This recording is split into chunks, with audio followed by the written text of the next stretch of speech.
Aujourd'hui, je vais vous présenter un sujet sur lequel je suis très interrogé parce qu'il suscite énormément d'enthousiasme. C'est un sujet qu'on présente comme un sujet à la mode. Et je vais vous démontrer qu'en fait, ce n'est pas du tout à la mode. C'est un sujet très ancien. C'est le thème aussi de cet après-midi. On va refaire beaucoup d'histoires. Par contre, il y a des découvertes récentes qui ont vraiment remis sur le devant de la scène les liens entre l'intestin et le cerveau.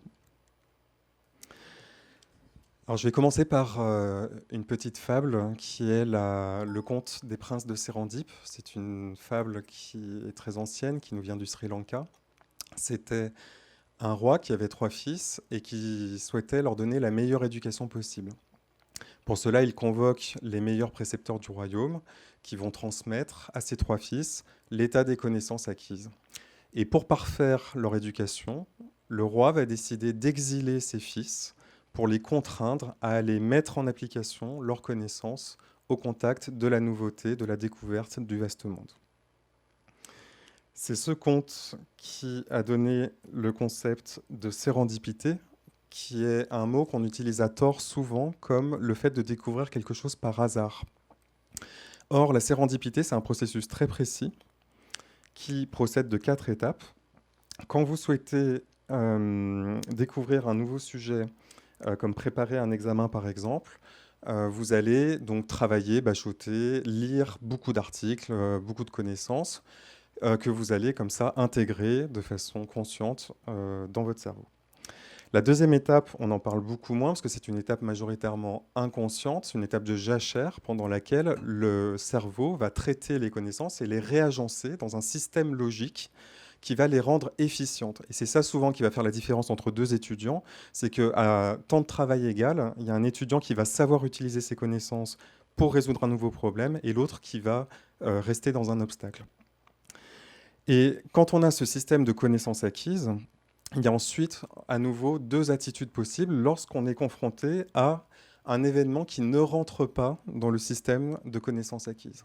Donc l'histoire de l'humanité, c'est ça, c'est en permanence on a été confronté à des choses qu'on ne pouvait pas expliquer. Et donc il y a eu 2 attitudes par rapport à ça. Il y avait soit les personnes qui disaient bon bah passé, il n'y a rien à voir, ou qui proposaient une explication mais qui n'était pas fondée sur des preuves. Donc c'était un récit qui était proposé pour expliquer cet événement. Ou soit il y avait les personnes qui décidaient d'utiliser l'état des connaissances acquises et d'intégrer ce nouvel élément dans un nouveau système qui allait faire progresser la connaissance. C'est comme ça que les connaissances ont progressé jusqu'au XXe siècle.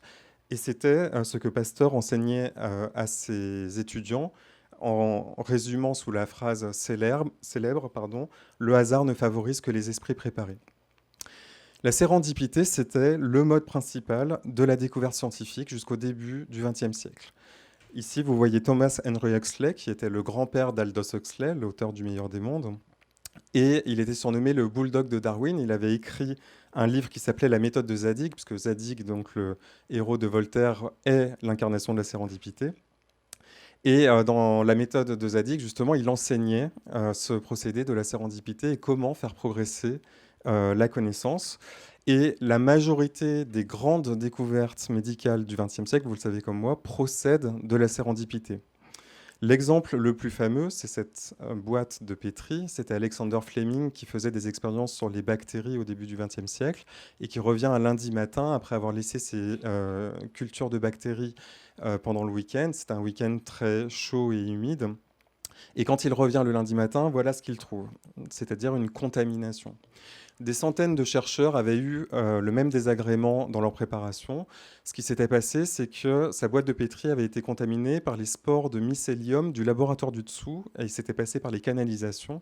Et les conditions d'humidité, de température avaient fait que le champignon avait pu se développer dans sa boîte de pétri. Si Alexander Fleming n'avait pas été dans le processus de sérendipité, il aurait jeté sa préparation et il aurait recommencé, comme des centaines de personnes avant lui. Au lieu de ça, il va regarder au microscope les mycéliums et constate que les bactéries au contact du champignon sont détruites. Il faudra encore 25 ans pour que l'industrie pharmaceutique puisse synthétiser en masse le premier antibiotique, la pénicilline, qui va sauver des millions de vies, et notamment au cours de la Seconde Guerre mondiale. Alors, quand on reprend l'histoire de la psychiatrie, donc là, je vais me concentrer uniquement sur la partie thérapeutique. Il va y avoir d'autres présentations ensuite qui vont aborder tout un tas des aspects de l'histoire des liens intestin-cerveau. Il est important de rappeler dans notre histoire, souvent, on commence notre histoire de thérapeutique en psychiatrie à l'ère psychopharmacologique. C'est souvent comme ça dans les études de troisième cycle qu'on commence l'enseignement. Et puis vaguement, on a quelques lignes d'introduction sur le passé très lointain ou très proche au 19e siècle, au 18e siècle, mais assez peu de choses. Et surtout, on oublie, en tout cas moi, on ne me l'avait pas enseigné, que dans les années 20, il y avait eu une révolution thérapeutique. C'était en 1918 pour être précis, qui était le premier traitement qui était présenté comme très efficace dans les psychoses. C'était la pyrétothérapie. La pyrétothérapie consistait à administrer un agent infectieux inactivé à des patients et à créer une infection aiguë qui allait améliorer les symptômes psychiatriques. Et cette méthode a été utilisée pendant toute la décennie des années 20, jusqu'à être remplacée par d'autres techniques qui, elles, sont beaucoup plus restées dans l'imaginaire collectif, parce qu'on les a surnommées les thérapies de choc, et ce n'est pas pour rien, parce qu'il y avait la cure de Sackel qui consistait à créer un coma insulinique, la lobotomie frontale et la cure d'électroconvulsivothérapie que nous utilisons encore aujourd'hui, majoritairement dans la dépression résistante. Actuellement, il est très marquant de constater, j'ai un petit problème de diapo. Je ne comprends pas comment je reviens en arrière en fait. Donc, il est très frappant de constater aujourd'hui que seulement 2 prix Nobel ont été discernés en psychiatrie. Un pour la malariathérapie, donc la pyrétothérapie, et un pour la lobotomie frontale. Aucun prix Nobel pour la psychopharmacologie ou pour la psychothérapie. Et donc, généralement, on commence la grande histoire du traitement des maladies mentales sévères en 1952 avec la découverte de la chlorpromazine. Encore une fois, une découverte de sérendipité que l'on connaît bien avec Henri Laborie, Delay et Deniker. Et puis, donc, après 40 ou 50 ans de développement psychopharmacologique, qui constitue aujourd'hui encore la majorité, en tout cas le socle de la prise en charge des troubles mentaux sévères, est arrivé un nouveau courant qui est revenu sur le devant de la scène, qui est le courant du lien entre les maladies immuno-inflammatoires et les maladies mentales, ce qu'on appelle l'immunopsychiatrie. C'est là-dessus que j'ai fait mon doctorat de sciences. Et cela a procédé de deux observations de sérendipité dans les années 90. Pour rappel, l'inflammation, c'est une réaction normale de notre organisme face à des agressions. En permanence, notre corps, à cet instant précis, donc j'en profite pour saluer le docteur Luoté qui malheureusement est malade et cloué au lit. Donc il a ce qu'on appelle le sickness behavior, c'est-à-dire qu'il présente des symptômes d'inflammation aiguë. C'est son corps qui est en train de se défendre contre un agent infectieux. Donc on a 3 types d'agressions. Les agressions physiques comme des plaies, les agressions biologiques comme des infections, et puis les agressions psychiques. Il a été démontré, on a parlé des traumas, qu'un traumatisme psychique peut engendrer de l'inflammation physique, et ce par l'axe du stress, l'activation. Tous les axes sont corrélés dans le corps. Donc on est vraiment dans une approche moniste, pas de dualité corps-esprit. Quand on est malade, on a un syndrome grippal, et dans ce syndrome grippal, on retrouve beaucoup de symptômes qui peuvent ressembler à des troubles mentaux. On n'a plus envie de manger, on est d'humeur maussade, on a envie de voir personne, on a des troubles du sommeil, etc., etc. On est fatigué, on a une augmentation des douleurs physiques. Tout cela, on peut le retrouver dans des syndromes psychiatriques comme la dépression majeure, par exemple. C'était la première observation, et ça, c'était très bien démontré chez l'animal. Il suffisait d'injecter un agent inflammatoire et l'animal développait des troubles du comportement qui, en fonction de l'intensité et de l'âge de l'animal, pouvaient présenter des tableaux qui pouvaient évoquer des troubles du comportement de type psychiatrique, voire autistique, avec des automutilations, des stéréotypies. Et puis la deuxième observation qui a été vraiment le grand déclencheur, ça a été, dans les années 90, le développement de l'interféron, qui était un traitement de l'hépatite, et l'observation clinique qu'un patient sur 2 traité par interféron développait une dépression majeure. Pour la première fois, on avait la preuve expérimentale chez l'être humain qu'un agent qui modulait l'inflammation pouvait déclencher un trouble psychiatrique. Et ça a conduit à l'explosion de l'immunopsychiatrie. Alors, quelles sont les sources de l'inflammation? Je vous ai cité les trois grandes causes d'agression, et notre corps va se défendre par un mécanisme d'inflammation face à ces agressions. Mais il y a aussi tout un tas de causes qui entretiennent l'inflammation. Et il est frappant de constater chez nos patients psychiatriques, que nous voyons tous les jours en consultation, qu'un tiers d'entre eux présentent une inflammation chronique de bas grade.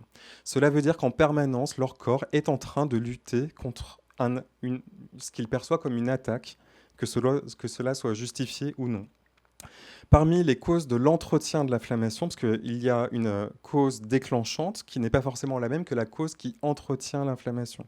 Par exemple, je peux avoir été exposé à des infections dans mon enfance, je peux avoir été traité par antibiotiques, ce qui va perturber mon microbiote, on va y revenir, et puis ensuite déclencher de l'inflammation. Et puis dans un deuxième temps, je peux consommer du cannabis à l'adolescence, du tabac, qui va faire un deuxième coup d'inflammation et qui là va déclencher une inflammation chronique. Parmi les causes les plus fréquentes que l'on retrouve chez nos patients psychiatriques, il y a les traumatismes dans l'enfance. Avoir été exposé à l'adversité dans l'enfance entraîne plus de risques d'inflammation et il y a un effet dose. Plus l'enfant a été exposé à des abus et des négligences et plus il a un risque important de développer une inflammation. Il y a l'obésité abdominale qui est revenue sur le devant de la scène dans les années 2000 avec les antipsychotiques de seconde génération, notamment donc cette graisse qui se dépose autour des intestins qui est très inflammatoire, on y reviendra. Le tabac est une forte source d'inflammation chez nos patients. Un patient qui souffre de schizophrénie sur deux est consommateur de tabac, voire ce qu'on appelle hard smoker, c'est-à-dire consommateur de plus de 25 cigarettes par jour. On voit fréquemment des patients qui ont les doigts jaunis et qui vont tirer sur les mégots jusqu'au bout. Ça, c'est le signe d'une forte dépendance à la nicotine et c'est très associé à l'inflammation périphérique. Il y a ensuite les infections, je vais passer dessus parce qu'on n'aura pas le temps aujourd'hui, mais notamment l'infection à Toxoplasma gondii, par exemple, a été démontrée comme une source d'inflammation chronique. Nos traitements psychotropes qu'on prescrit tous les jours, les antipsychotiques, les antidépresseurs notamment, modulent le système immuno-inflammatoire. Les ISRS peuvent diminuer l'inflammation. Certains antipsychotiques peuvent augmenter l'inflammation. Le sommeil est très associé à l'inflammation. Plus j'ai de l'inflammation, plus j'ai des troubles du sommeil. Plus j'ai des troubles du sommeil, plus j'ai de l'inflammation. C'est le cercle vicieux. L'activité physique également est très impliquée. Qu'est-ce qui se passe quand je fais du sport? En phase aiguë, je crée de l'inflammation, mon muscle va se liser et ça va créer de l'inflammation. C'est entre guillemets de la bonne inflammation. Et en phase de récupération, mon corps va déclencher des mécanismes d'extinction de l'inflammation.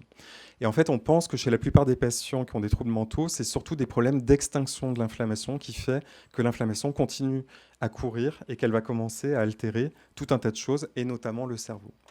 Et puis enfin, la dernière source d'inflammation qui est notre sujet du jour, c'est le microbiote, et en particulier le microbiote intestinal, c'est-à-dire les bactéries que nous avons dans notre intestin.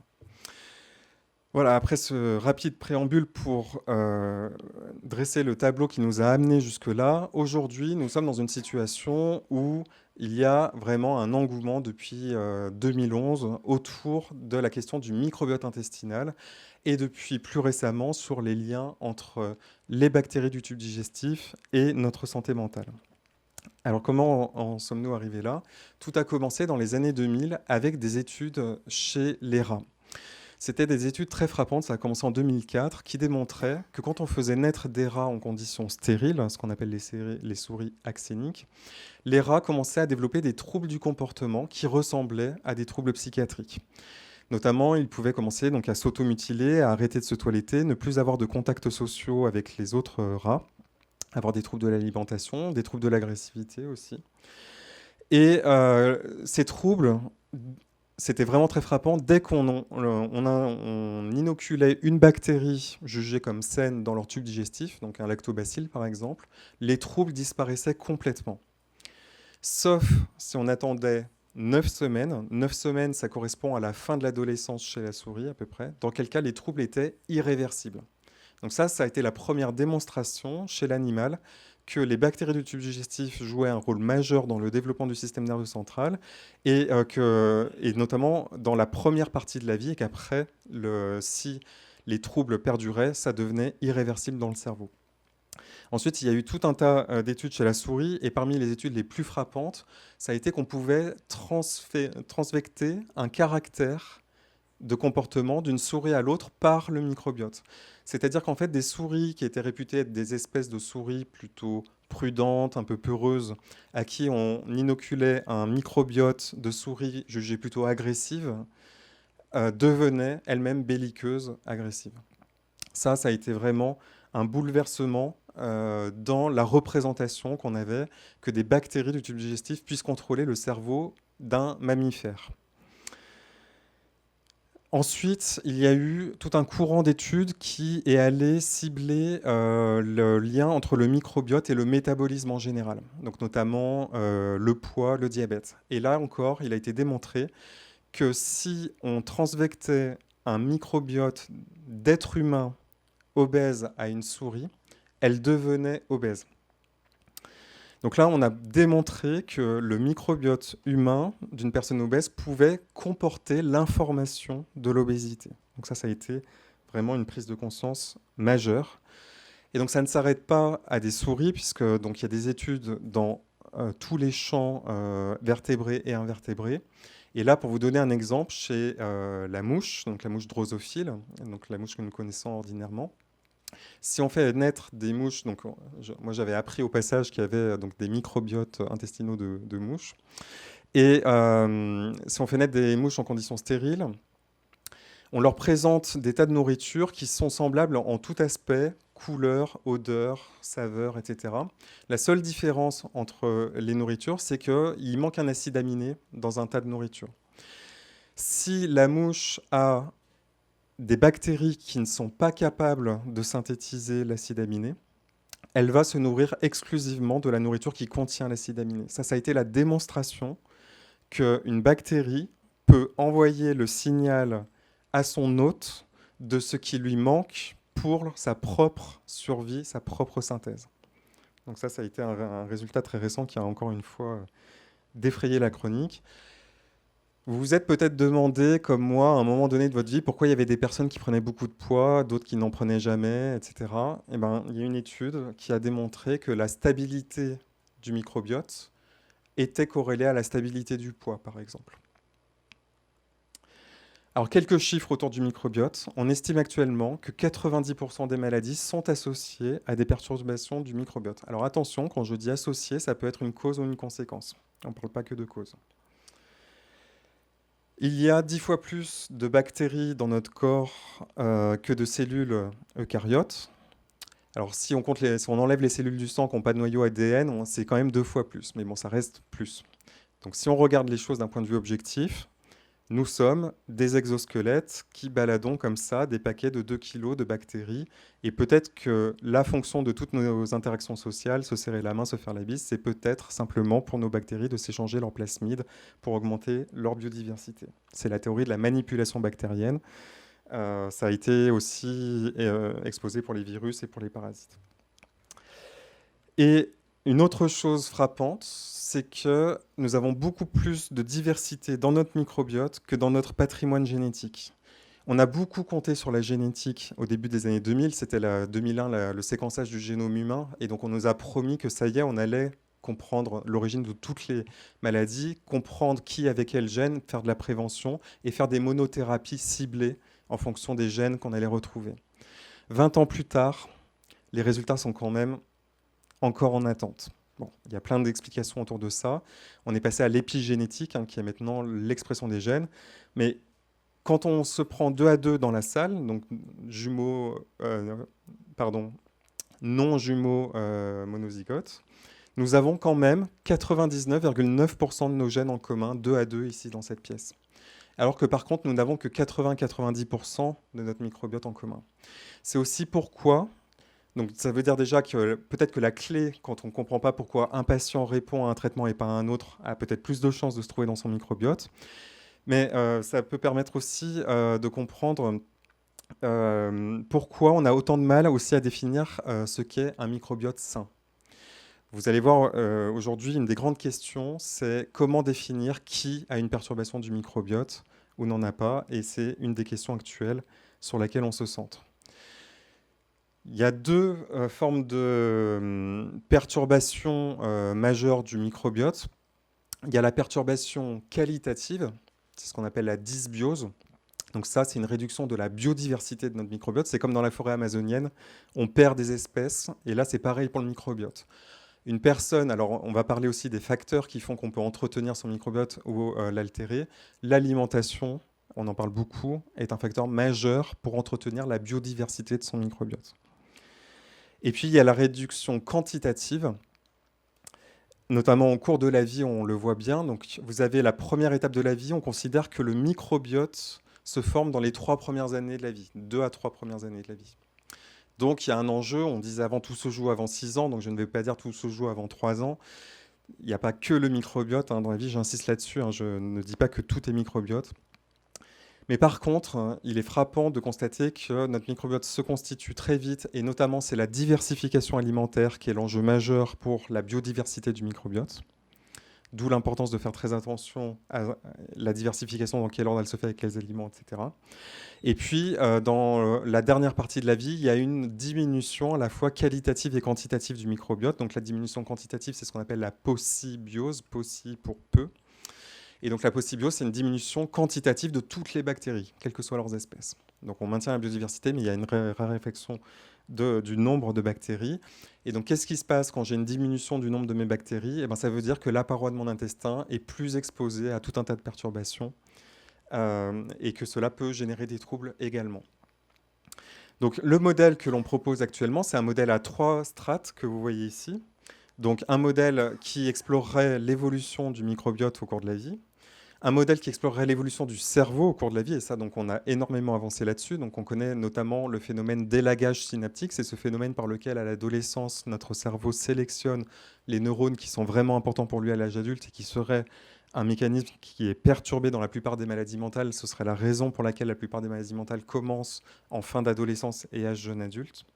Et puis un dernier étage qui serait le déclenchement des maladies mentales et ce qui expliquerait pourquoi certaines maladies commencent à certains âges, pourquoi l'autisme est avant 3 ans, etc., etc. Alors, qu'est-ce qu'on sait aujourd'hui de la physiologie des liens entre intestin et cerveau? Quand on parle des liens entre des bactéries dans le tube digestif et de la santé mentale, la plupart des personnes qui ne connaissent pas la physiologie de l'intestin ne voient pas du tout comment c'est possible que des bactéries microscopiques puissent influencer nos émotions, nos pensées, etc. Alors, la première voie de connexion, c'est la voie anatomique qui est bien connue, c'est le nerf vague, le plus long nerf de l'organisme. L'information importante, c'est que 80% des informations du nerf vague sont ascendantes. Ça veut dire que 80% des informations vont du bas vers le haut. Ça veut dire qu'en permanence, notre cerveau est en train de traiter de façon inconsciente des informations qui lui proviennent de l'intestin. Et on sait maintenant que les bactéries stimulent le nerf vague, mais on ne comprend pas encore exactement comment. Vous savez comme moi que la stimulation du nerf vague est un des traitements de la dépression résistante. Donc il est possible, on peut faire l'hypothèse, que chez les personnes qui répondent à la stimulation du nerf vague, le problème vient peut-être de plus bas, c'est-à-dire des bactéries de leur tube digestif. Ensuite, il y a le métabolisme du tryptophane, qui est un précurseur de la sérotonine. Donc même chose pour la tyrosine et les autres neurotransmetteurs. Le microbiote est un allié précieux pour nous aider à synthétiser des acides aminés essentiels. Et donc notamment, le métabolisme des acides aminés serait très important. Si vous mettez un ISRS à un patient qui n'a plus de sérotonine dans le cerveau parce qu'il n'en synthétise plus, parce qu'il n'a plus de carburant, il n'a plus de précurseur, vous pourrez mettre l'ISRS, ça tournera à vide, la pompe de recapture ne fonctionnera pas. Ça peut expliquer une partie des résistances. Ensuite, il y a les acides gras à courte chaîne. Ça, c'est un énorme champ de recherche dans la pédopsychiatrie notamment, parce que on pense que ces acides gras comme le butyrate, par exemple, donc c'est des acides très très courts à 4 carbones, par exemple, qui sont des substrats de métabolisme du cerveau. En fait, on dit toujours que le cerveau, ça consomme du sucre. Ça, c'est en train d'être très très très débattu. En fait, le sucre est en train d'être très attaqué, notamment le sucre rapide actuellement. Et les acides à courte chaîne sont un carburant pour le cerveau, notamment dans la phase de développement. Donc en pédopsychiatrie, il y aura un intérêt très fort pour toutes les maladies psychiatriques neuroprogressives. Ensuite, une observation qui est vraiment très frappante, qui appelle notre sérendipité, là encore, c'est le fait que les bactéries de notre intestin sont capables elles-mêmes de synthétiser des neurotransmetteurs comme la sérotonine, la noradrénaline et la dopamine, et l'acétylcholine. Donc là, c'est quelque chose de très frappant, parce que quand on regarde l'évolution, en fait, on trouve ça chez des bactéries, puis on perd complètement les neurotransmetteurs chez les champignons, chez les végétaux, chez les premiers animaux, et puis on les retrouve chez les mammifères et chez l'homme. Donc ça a conduit à une théorie qu'on appelle la théorie du transfert horizontal de gènes. Donc de la même façon que nos mitochondries seraient des archéobactéries que nos cellules auraient incluses pour leur propre bénéfice pour de la synthèse d'ATP, il est possible de faire l'hypothèse qu'à un moment donné de l'évolution, les organismes ont intégré le patrimoine génétique des bactéries de leur tube digestif à leur propre bénéfice pour développer leur système nerveux central. Ce qui expliquerait que nous retrouvons des gènes de synthèse des neurotransmetteurs dans notre intestin et dans notre cerveau. Ensuite, il y a les liens, c'est pour ça que j'ai commencé sur les liens entre l'immuno-inflammation et les maladies mentales, c'est parce que le microbiote intestinal va jouer un rôle majeur dans le système immunitaire. En permanence, les bactéries de notre tube digestif, qui sont majoritairement des amis, des alliés précieuses, qui nous protègent des agents qui vont nous attaquer, comme certains virus, certains champignons ou d'autres bactéries nocives, ces bactéries vont aussi stimuler notre système immunitaire, notamment au niveau des immunoglobulines A, et d'une façon plus générale, le système immunitaire circulant. Donc on est en train d'explorer aussi ces liens-là, et donc l'hypothèse, c'est que perturbation du microbiote entraînerait perturbation de l'immunité, qui pourrait entraîner perturbation de la santé mentale. Et enfin, l'axe du stress que nous connaissons très bien en psychiatrie, qui est très étudié, l'axe du cortisol, les surrénales, qui donc lui aussi peut être modulé par le microbiote intestinal.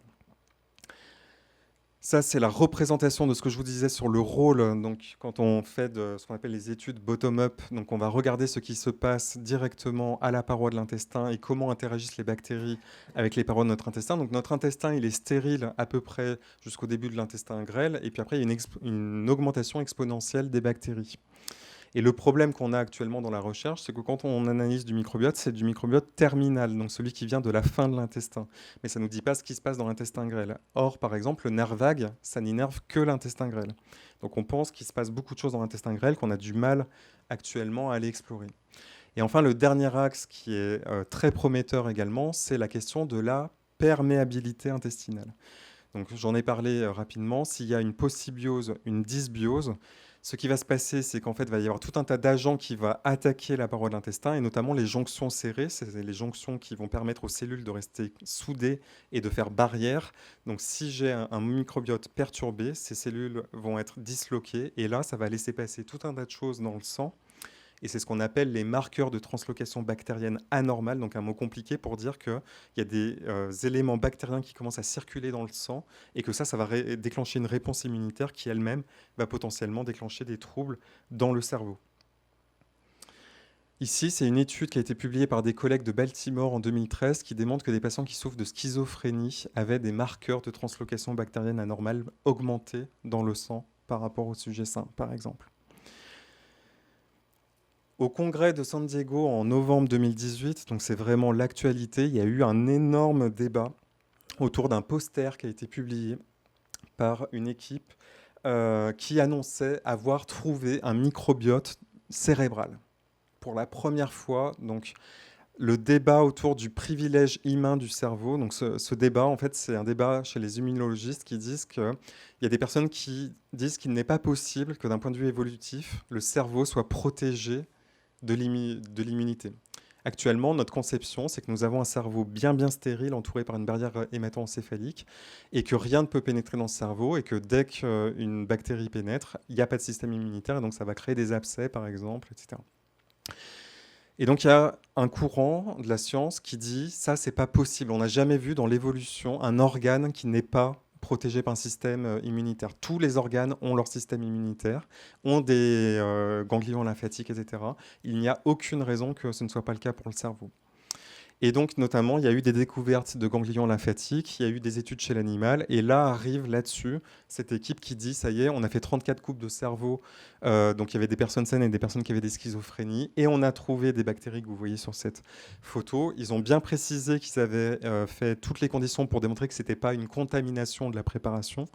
Ils ont bien décrit les endroits du cerveau où étaient les bactéries, donc a priori ça ne peut pas être une contamination générale, donc ça semble assez crédible. Par contre, l'étude n'est pas encore publiée, donc pour l'instant, ça n'existe pas pour la science. Mais qui sait, peut-être dans quelques semaines. Donc là, vous voyez le décollage très progressif de la recherche sur microbiote et santé mentale. Ça démarre très lentement, trop lentement. La recherche est toujours trop lente. On est toujours impatient d'en savoir plus. Là, ça décolle, vous voyez, vraiment depuis 4 ans. Alors pourquoi ça décolle aussi lentement? Alors moi, j'en suis un bon témoin. C'est parce que j'ai beaucoup de mal à démarrer mes recherches, hein, parce que ça fait depuis 2011 que j'essaye de démarrer ces recherches-là. Alors il y a tout un tas de choses. Déjà, il faut des collaborations, il faut des experts du microbiote qui rencontrent des psychiatres cliniciens. Donc, c'est pas partout que ça peut se faire. Ensuite, il y a la question des financements. Jusqu'à récemment, faire une analyse de microbiote, ça coûtait plusieurs milliers d'euros. Et depuis quelques années, maintenant, c'est quelques centaines d'euros. On est à peu près à 400 euros par patient. Mais 400 euros par patient, vous voyez que si vous voulez déjà 100 patients, bah, c'est voilà, pas mal d'argent à mettre sur la table. Et puis ensuite, il y a les problématiques de quels patients, parce qu'on n'a pas assez d'argent pour prendre tout le monde, donc il faut choisir des patients qui seraient les meilleurs candidats. Donc sur quels critères cliniques on va choisir les personnes qui ont le plus de chances d'avoir des perturbations du microbiote. On développe des questionnaires, etc. Enfin voilà, donc la recherche avance.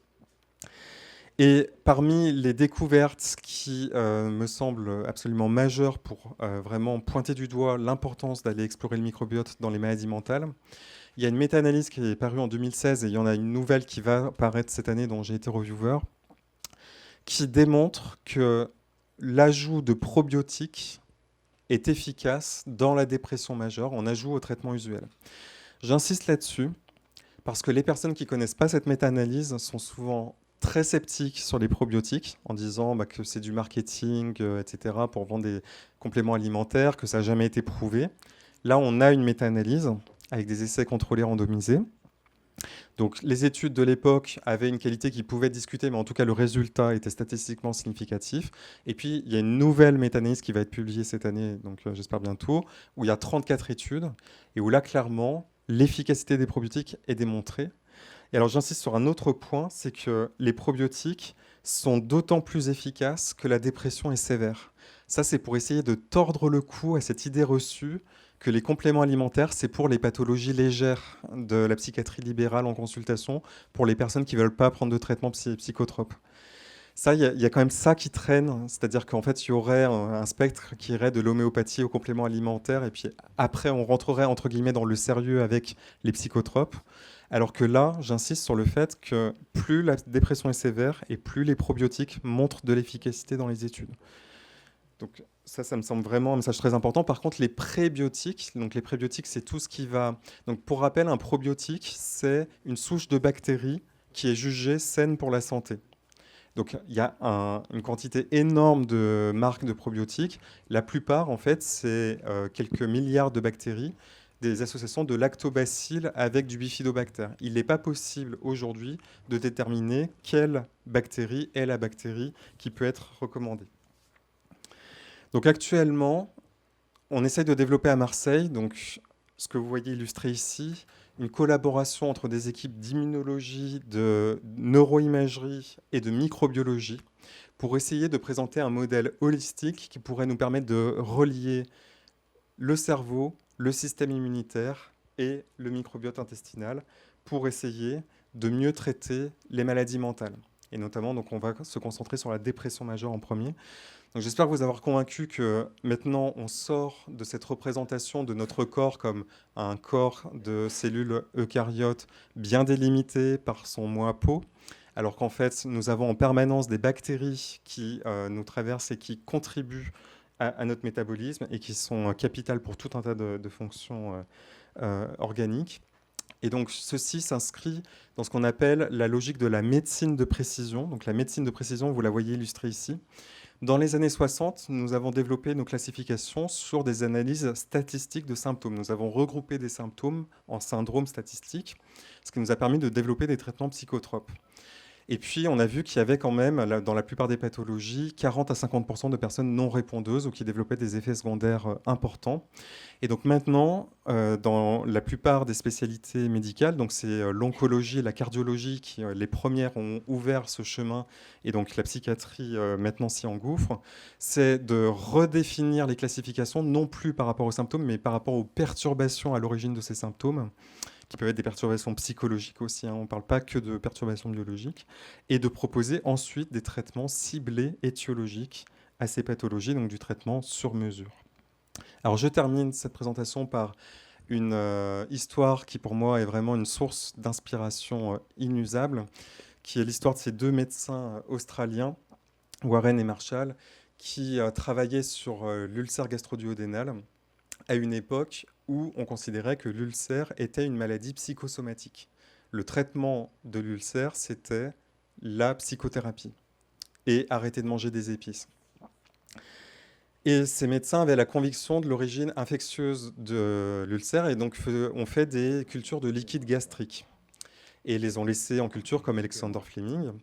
Et puis il y a eu un week-end où il y a eu plusieurs choses qui sont passées en même temps. Les cultures, en fait, il y a eu un problème de techniquage de culture. Les cultures sont restées 4 jours au lieu de 2, ce qui est le temps habituel où on laisse les cultures, parce qu'en fait les techniciens étaient pris avec une épidémie de staphylocoque dans l'hôpital. Et puis donc le mardi matin, le docteur Marshall arrive et voit ce que vous voyez ici, c'est-à-dire une bactérie hélicoïdale.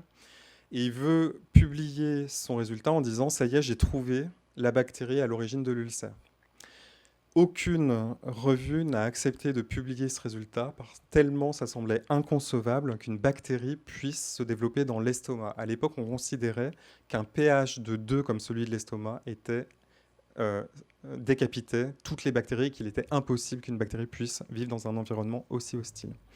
Il a fallu que le docteur Marshall s'inocule lui-même la bactérie, développe en une semaine des signes de gastrite et se traite par antibiotiques pour apporter la preuve de Koch de l'origine infectieuse d'une maladie et que la communauté scientifique accepte ce résultat. Il aura fallu encore 10 ans ensuite pour que les recommandations officielles recommandent le traitement antibiotique comme traitement de première intention de l'ulcère gastro-duodénal. Aujourd'hui, on considère que 95% des ulcères sont d'origine infectieuse et le traitement recommandé est l'antibiothérapie en première intention.